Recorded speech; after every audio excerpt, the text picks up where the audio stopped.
Welcome back, ladies and gentlemen. Significantly faster downtime between games this time because we found a best of three immediately ready to start for you guys. We're actually in game number 2 here, and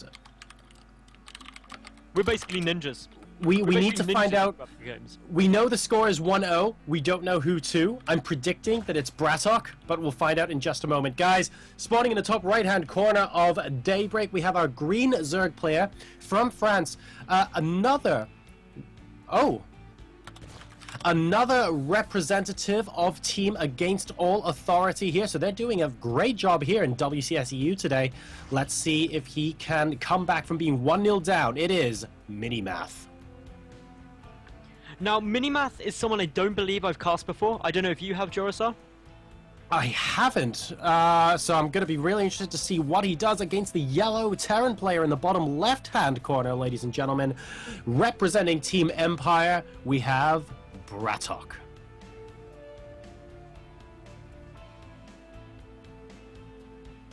I'm thinking right now, will BratOk do something very, very aggressive?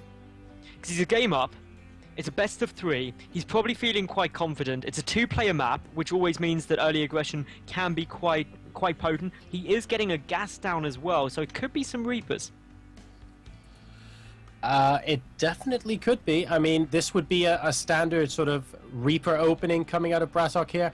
Just barracks, grabbing that gas. Potential for getting a Marina, but usually you just wait and grab that first Reaper, depending on your timing on getting that 50 gas, and it looks like he should be more or less okay there. In the meantime, of course, the hatch now about a quarter of the way done for Minimath. No sign of a pool just yet, but wouldn't be surprised to see that very shortly. You don't want to go 3 hatch before pool against a player who knows what he's doing like BratOk. He will rip you to shreds. But otherwise, not too much going on in this game so far, I have to say. Yep, there goes down the Reaper. So I was for a second thinking, ooh, perhaps it could be just a very, very early on factory. But of course, by doing this, you delay the command center slightly. So BratOk therefore does need to deal some damage. Otherwise, it will be a bit of a problem. But BratOk, I've cast quite a lot of his games, and he's a solid player. He's got a nice play style. He's got good macro, good micro. So hopefully, this should be a really interesting series. Of course, we don't know precisely what happened in the first game, but we do know that BratOk won it. So basically, Minimath now wants to make sure that he wins this game, forces the 3rd and ace match. All right, this could be this could end up being pretty exciting here if we do actually go to an ace match. Of course, Minimath with a point to prove. BratOk, safe to say that he is the more well-known player of these two, but of course there are so many good players here in StarCraft 2. A lot of casters harp on about them a lot, but here's a really nice way to think about it as BratOk's Reaper gets into the main base and gets a full scout off. He's going to do a little bit of harassment with that drone, and well, it looks like we're going to see how many spore crawlers we absolutely need here. Nice, taking that gas now as well. But just imagine this. The top 200 Grandmaster players on EU, for example, Mattles. How many of them are really well-known pros? You'd actually find it's something like half of them, or potentially even less. A couple of Smurf accounts, but there are a lot of very, very good players that are unsigned on teams and people don't know about just yet. So it's great to see potentially a couple of them showing their faces today.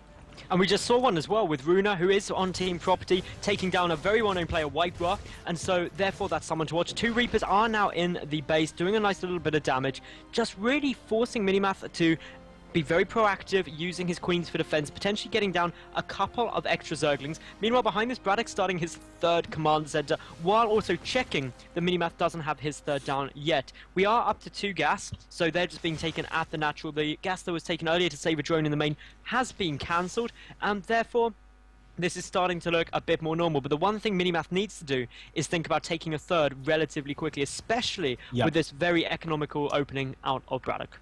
I want to say, actually, I think the last time I cast Runa, he was on Team Inferno. And I remember that because I used to always get the Inferno team tag confused with Infused, because they're both INF, and I think Infused with INFS. And I do believe Runa was on Inferno before switching over to Property. So I wonder if that has made an impact on his play at all, because he just seems, oh, very nice, picking off that creep tumor once more. Minimath, of course, can't cancel that creep tumor because it was laid by a queen. It wasn't spread from a different tumor. So that's 2 in a row now that those Reapers have picked off, and BratOk just being very, very good here with his micro. Now, interestingly here, floating a barracks off a reactor in order to basically just start pumping more add-ons for additional barracks here. This is just really indicating that BratOk wanting to go for that infantry heavy style as opposed to only mech. Does have 4 Hellions on the field. Gonna just move over there with the 2 Reapers, and actually 4 Hellions, 2 Reapers are quite a formidable force. Oh, and picking apart yet another Creep Trooper. I think he's actually just picking the Creep Troopers off and leaving right now. He's doing such a tremendous job. Nothing lost so far. Guys, if we take a quick look at the resources lost tab, BratOk is currently on a big fat 0. And there are three queens out here at the front of the base, and Minimath can't get a single Creep Trooper down. So good from BratOk here. Finally, we're going to see a Creep Trooper survive. But it's taken until almost the 8-minute mark for this to happen. Now, the big thing I really want to point out, Joe, aside from that creep getting denied, is the lack of a third base. BratOk now comfortably on 3 orbital commands, 2 mining bases, whereas Minimath also just on 2 hatcheries. Needs that third pretty quickly, otherwise he's going to get very far behind economically. Already there's 36 SCVs to just 42 drones. Take into account those 3 mules, and BratOk is ahead in terms of the income. And now that just means that it's never too comfortable. Lots of rotaries getting pumped out. The 1-1 missile attack upgrades for the Zerg. We're going to see some counter pressure. Yeah, I think what you just said there is a great point. Minimath realizing he's getting a little bit behind due to that early game harass, and therefore what he did was he put his hand over his keyboard and located his R key medals, because that's exactly what's coming out now. We have tremendous amount of roaches coming out. Pneumatized Carapace coming out as well, interestingly enough, but Glial Constitution's about to finish. 1-1 is about 1 in-game minute from being done here, and he is producing a lot of roaches non-stop. Not a single drone in production, 5 roaches and counting at a time. BratOk trying to get a bunker up, will succeed in getting at least the first one up, but Minimath momentarily is going to have a huge army. This is a very substantial force, and if Minimath is able to break this front, then there's really not that many units there, but the second bunker is going to be absolutely critical to BratOk's defense here. A couple of changelings going down as well, just running forward to get a good little bit of vision, but now the roaches getting forced back, and the longer this push takes to hit, the better and easier it will be for BratOk to hold. He's got now, he doesn't actually have his first tank down yet, I don't believe, no. So once that first tank comes out, which should be relatively soon, currently supply block though, it should be fine, but the roaches are pushing in. The first bunker will fall, the second one needs to get repaired. It does indeed. A lot of SCVs actually going down to these roaches in the meantime. Trying his best to focus down the bunker. It looks like he might get it. The SCVs weren't repairing for a second there, and there we go. Minimath getting the bunker down from BratOk. Is it going to be enough to win him the game, though? A decent number of Marines at the back. A lot of SCVs pushing forward with these Marines. He knows that with the Marines alone, there's a chance that the roaches might take him out. And finally, BratOk decides to move back. Minimath is still there with a decent number of roaches, but 6 more being produced now. And I'm not sure this is the right decision, because the Bio Army is reasonably scary here right now from BratOk. And he only just started 2-2. So if he wants to go for a 2-2 timing, I can understand. But these roaches, he needs to not throw them away. And that's what he's doing at the moment. He's trying to force back the infantry, but with the tank now on the field, sieged up, the roaches will be pushed back. 19 workers were killed there. The third base only just getting started, though, now for Minimath. BratOk down to 33 SCVs to 42 drones, but 3 mules really levels out that income, and with a third orbital command, BratOk is going to be able to replace those lost workers very quickly. I approve of a follow-up attack from Minimath. I'd like to see him do it from 2 locations, one from the 3rd location of BratOk and simultaneously from the watchtower. Basically exactly what he's doing now, but what I was about to say is he needs to wait for 2-2 to come where he attempts this, otherwise he throws away army, and that's exactly what he just did. He needs to be patient and wait another in-game minute and a half before he attempts to engage something like this, because BratOk has tanks out now. His bio army is clumped together, very effective when that happens. He's got stim as well and medevacs out. You can't just go into this without 2-2. Now, what Minimath is getting out behind this are Hydralisks. He's got the 2-2 upgrades. He's also got Hydra Speed getting research for the time being. The third base is finally up and running and starting to inject, and what Minimath needs to do is either drone really heavily or deal some considerable damage. But with BratOk now floating over his 3rd orbital command to take his 3rd base, it will be incredibly hard for Minimath to take an economical advantage at this point. Yeah, it's... I still can't get over the fact that that roach push was just basically really badly timed out from Minimath. The push itself wasn't bad. He had the best idea, heading from the 3rd base location and the watchtower at the same time. It was a great idea from Minimath. The problem is, you don't just start a 3rd, and then start 2-2 and attack at that point. You need to wait a little bit longer. And now the 2-2 is completing. Now that the muscular augments are about to come in for the Hydralisks, and now that he's back up in a decent amount of supply, although, oh my god, huge supply block and 6 Overlords coming out from him. Really, now would have been the time where he could have attacked into BratOk early on. Imagine if he was at this timing with 10 more roaches, because that's what he threw away back then. That would have been pretty good.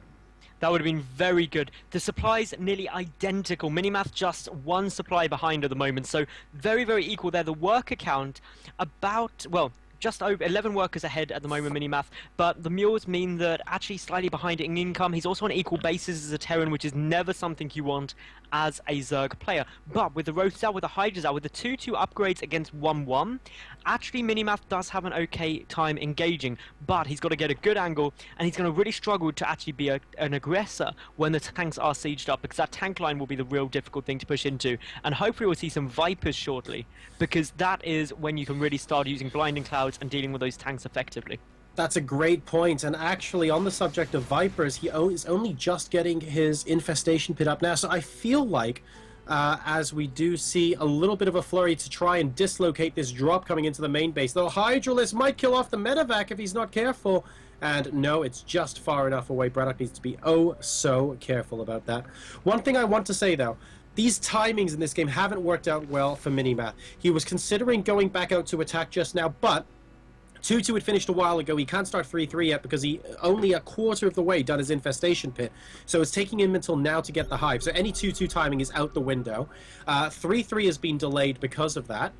And we have a drop in the main base here from BratOk, but should be able to get cleaned up relatively quickly. So low on that medevac, needs to be very careful. And we need... The Vipers have been delayed as well, so the timings from Minimath, even though he's a really strong army, haven't worked that well in his favor this game, I want to say. No, they haven't, but hopefully for him, he should be able to hold off this next push, because BratOk is nearly maxed out. This fourth base in the center is such an easy target. The Roaches, the Hydras, desperate to come down here, but once those tanks siege up in a nice position, as they are doing so now, it suddenly becomes exceptionally difficult for a Zerg player to hold it, and indeed the cancel goes down straight away, knowing that it was a no-win situation there. And now the ever-advancing Terran force is going to be even harder to deal with. The Hive is nearly complete. More Roaches, more Hydras coming out. 2-2 up against 2-2. So the upgrade advantage also now gone for Minimath, and this is going to be a really difficult hold. Yeah, this is very frustrating position for a Zerg player to be in, because he just has nothing to fend off the tanks. The Hive was a little bit late, the infestation pit was delayed, so we don't have any Vipers, but we do have armies coming in from both sides. The problem is the Marines are acting as a fantastic buffer, and the Siege Tanks are doing so much damage. Good concave on both sides though from Minimath, and it looks like he will be able to push through here, but he lost an awful lot of units, and BratOk, crucially, able to escape with all of his medevacs, so very gas intensive, and they do have a decent amount of energy about them. That's going to be very useful. Had he lost the medevacs as well, then I would have been like, that's an absolutely huge win for Minimath. As it stood, Minimath got rid of the siege tanks, he's got control again over his half of the map, but BratOk still has that healing option available. BratOk also has his fourth command center, 3/4 done. The important thing for Minimath, though, was I think it really just demonstrated how important angles are. If you get a good surround on your opponent, you really can do very, very effectively. Plus 3 missile attack also now getting started. The first six Vipers are on the field, consuming absolutely everything. But the problem being is the tanks have to be sieged up and quite close together. Those blinding clouds have to be perfect for Minimath in order to minimize the damage they do. They really are consuming everything. Those 6 Vipers are basically turning the natural expansion into a buffet, as another drop coming down in the main base here of Minimath. His army's very out of position. He's calling it back, but it's actually going to take quite a while for it to walk over. A Queen popping by now as well. A couple of Roaches going to try and deal with this drop. And it looks like we have an abduct from the Vipers. They've abducted the medevac halfway across the base so that exactly 0 damage can be dealt to it. Okay, there we go. The Queen's popping back now. And BratOk's going to use the opportunity potentially to go for a little push out. He's taking the watchtower again. He's holding the watchtower, he's securing his 4th base, putting Minimath back in a situation where he's actually only going to be leveling out to equal bases. The worker count 58 to 66 in BratOk's favor. That in itself is really, really important. But now we've got the units moving, we've got the Vipers on their way in. Can the blinding clouds be good enough? Well, good splits on the tanks at the moment, but the blinding clouds going down pretty much everywhere. So oh wow! That was so Gosu, and now we see that this Zerg force is plowing its way forward, taking out all of the tanks very, very quickly. That abduct into the rest of the Blinding Clouds. So good. Yeah, that was so smart. I mean, you typically see people abduct units into the army so that they can take them out. Minimath did not do that at all. He cast some Blinding Clouds down and then abducted the rest of the tanks into the existing Blinding Cloud. That was really, really cool and very well done from him there, picking apart a lot of that army. Not able to take this planetary fortress, though, but I'd say that was a decent engagement for our Zerg player. Yeah, it was definitely a decent engagement, taking out a lot of those tanks. The only thing that's a concern for Minimath is just the fact that he's behind by 8 drones. That, with the fact that there's three mules coming down at a time, means the Bracket's income is going to be absolutely great. BratOk also has 3 infantry weapons done, and also the +3 infantry armor nearly completed. Compare that to the fact that only +3 missile attack is coming down at the moment for Minimath, and it means that he's going to have an upgrade disadvantage. Oh, and we have a drop going down towards the third base now. BratOk trying to possibly pick apart this hatchery. Minimath slowly rallying a few units over, but this army of Marines actually doing a decent job. Okay, there we go, sandwiching on both sides. In the meantime, BratOk coming down towards the fourth base location of Minimath, really trying to drive a point home here. A couple of roaches behind, becoming stragglers. And do we have the Vipers from before? They did survive. We need to see them in use once again as this tank line now sieging up the fourth base. Yeah, this fourth base is really quite essential, but it is going to be falling, and as such, that means Minimath is just going to go for a little bit of counter-aggression. He knows he can't hold that, knows he's got to deal damage, but with the planetary fortress at the fourth for BratOk, it doesn't look like it's going to be too successful. But in come the roaches, in come the hydralisks, also coming from behind the rest of the units. That means the tanks are slightly vulnerable, and this is another great engagement for Minimath. Exactly how he wants to be playing this. Very, very nice. Once again, army positioning. Allowing us to see that Minimath really knows what he's doing right now, but now he's going to try and attack into the opponent's offensive watchtower position. This is difficult because I don't see any Vipers with this army as it currently stands, just a couple of Overseers, and there's a planetary fortress and a couple of tanks to defend against this as well. So this is an example of not that great a position to attack, and while he's killing off a lot of those units, his supply plummeted much, much faster than his Terran opponent. Yeah, that was... well, off the back of such a good engagement, I think that was quite subpar actually from Minimath. He needs to make sure that he's as cost-effective as possible because he's quite substantially behind in the income, especially now, as our observer points out, the 5th base is morphing into an planetary fortress for BratOk. Yeah, this was... I can't believe that Minimath went into that engagement after just playing so well and getting such a good engagement the first time around. For him to go back and go through the middle of the map like that and throw away those units, it's very mind-boggling, to be honest, that a player of his caliber would choose to do that. Maybe it's the pressure of playing against somebody like BratOk, or maybe it's something else, I don't know. But this has given BratOk a little bit of breathing space now, and here we go once again. Now, we do see that the tanks are sieged up in a good position. There are 2 Vipers on the field, but they don't have energy. The infantry is starting to move forward. This 4th base is going to be forced to cancel yet again. This is just... the story of this game is BratOk has pinned his opponent on fewer expansions than he has all game long. Currently on 5 bases up against just 3 of the Zerg. That is so good for a Terran player, and it's really showing just in his ability to take cost-ineffective engagements and still just remax out and have a really comfortable spot pushing forward. And now just imagine that Minimath didn't go for that counterattack through the center of the map and instead stayed home and got a bunch of extra Vipers. I think he would be in a really comfortable position right now. He's going to be moving out to try and clean this up, but the siege tanks are really, really well spread out as it currently stands. And this is just looking more and more difficult. There are 2 Vipers out on the field for Minimath right now, but they're not being too effective at the moment. He's going to try and Blinding Cloud. Oh no, one of them going down to a group of Marines. A Blinding Cloud goes down, but there's nothing in it at the moment, and I'm afraid BratOk here, his supply advantage has gone up to over 60. Yeah, he's got an absolutely sensational advantage in his supply. The Hydra's desperately trying to clean out these Marines, but as we can see, it's a 3-base Zerg, currently mining off of just 1 base bar a single mineral patch at the natural, and that means that ultimately, if we look at the income, currently BratOk mining just under 1,800 minerals a minute compared to just 800 of Minimath, and that is really the story of how this late game's going.